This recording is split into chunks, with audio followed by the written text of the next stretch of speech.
Assalamualaikum warahmatullahi wabarakatuh. Shalom, Om Swastiastu, Namo Buddhaya, salam. Kami di sini dari perwakilan kelompok 5 yang berjudul Aliran Sosiological Jurisprudence akan mempresentasikan hasil diskusi kami.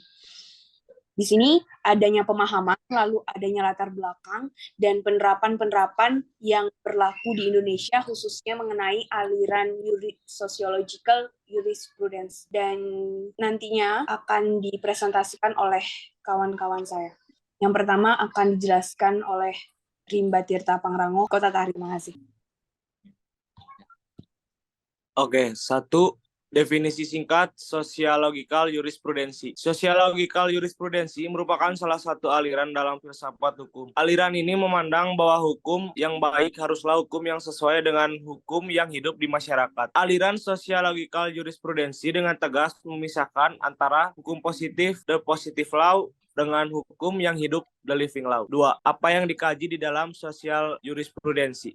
Aliran sosiologikal jurisprudensi dalam ajarannya berpokok pada pembedaan antara hukum positif dengan hukum yang hidup, living law, atau dengan perkataan lain suatu pembedaan antar kaidah-kaidah hukum dengan kaidah-kaidah sosial yang berkembang di suatu masyarakat. 3. Bagaimana sudut pandang sosiologikal jurisprudensi? Aliran sosiologikal jurisprudensi memandang bahwa hukum sebagai suatu kenyataan sosial, sehingga hukum itu harus mencerminkan nilai yang hidup dalam masyarakat di mana hukum itu berada. Mokhtar Kusumaatmadja mengatakan bahwa nilai-nilai yang hidup di masyarakat harus berkaitan dengan perasaan keadilan masyarakat atau kesadaran hukum masyarakat. Karena dengan hal tersebut, masyarakat dapat menjalankan setiap regulasi dalam suatu tatanan kemasyarakatan. Hal lain yang berkaitan dengan kebiasaan dan adat masyarakat di suatu daerah, living law. Hal ini diutamakan dalam aliran sosiologikal jurisprudensi. Selanjutnya akan dibacakan oleh teman saya. Lalu materi kedua adalah pemahaman tokoh sosiologikal jurisprudence. Menurut Eugene Ehrlich adalah seorang ahli hukum Austria. Ia merupakan tokoh pertama yang meninjau hukum dari sudut pandang sosiologi. Hal ini menjadikannya sebagai pelopor aliran sosiologikal jurisprudence. Menurut Ehrlich, terlihat jelas adanya perbedaan antara hukum positif dengan hukum yang hidup di dalam masyarakat, di mana hukum positif akan memiliki daya berlaku yang efektif apabila selaras dengan hukum yang hidup di masyarakat. Lalu yang kedua, menurut Roscoe-Pound terkenal sebagai pencetus teori hukum sebagai alat untuk merekayasa masyarakat, atau law as a tool of social engineering. Pemikiran Pound berangkat dari pemikiran tentang pengaruh timbal balik antara hukum dan masyarakat. Menurut Pound, kepentingan-kepentingan yang harus dilindungi oleh hukum secara sistematis dapat dibagi menjadi beberapa golongan, yaitu kepentingan umum atau public interest dan kepentingan masyarakat social interest. Selanjutnya akan dibacakan oleh teman saya. Baik, pemahaman sosiologikal jurisprudence dari beberapa aliran yang dikenal dalam filsafat hukum. Aliran sosiologikal jurisprudence bisa dikatakan sebagai aliran yang memiliki berbagai pendekatan dan dipandang dapat mendekatkan cita-cita akan hukum yang responsif dengan berkembangan masyarakat. Orang yang dianggap sebagai pelopor dan aliran sosiologikal jurisprudence ialah Eugene Ehrlich pada tahun 1826 sampai 1922. Berdasarkan karyanya Fundamental Principles of the Sociology of Law, ajaran Ehrlich berpangkal pada pembedaan antara hukum positif dengan hukum yang hidup atau disebut living law. Dia menyatakan bahwa hukum positif hanya akan efektif apabila selaras dengan hukum yang hidup dalam masyarakat atau dengan apa yang disebut oleh antropolog sebagai kebudayaan atau kultur Panthers.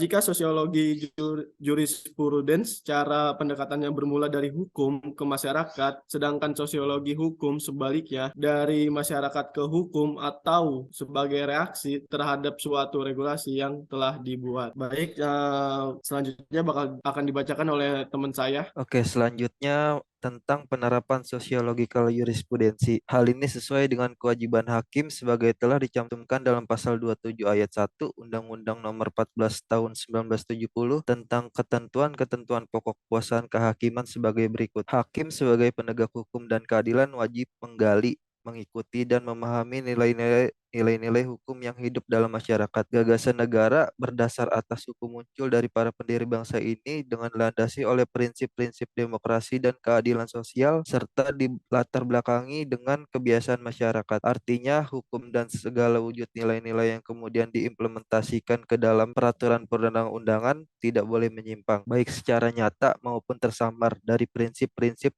demokrasi maupun keadilan. Hukum dalam gagasan tersebut justru sejoknya menjadi dasar pertama dan utama bagi nilai-nilai demokrasi dan pertimbangan dengan kultur yang ada dan berkembang dalam masyarakat. Baik, materi selanjutnya akan dijelaskan oleh teman saya. Pandangan masyarakat. Sosiologikal jurisprudensi menunjukkan kompromi yang cermat antara hukum tertulis sebagai kebutuhan masyarakat hukum demi terciptanya kepastian hukum atau potisme law, dan living law sebagai wujud penghargaan terhadap pentingnya peranan masyarakat dalam pembentukan hukum dan orientasi hukum. Peran strategis hakim dalam perspektif sosial jurisprudensi adalah menerapkan hukum tidak melulu dipahami sebagai upaya sosial kontrol yang bersifat formal dalam menyelesaikan konflik, tetapi sekaligus mendesain penerapan hukum itu sebagai upaya sosial engineering.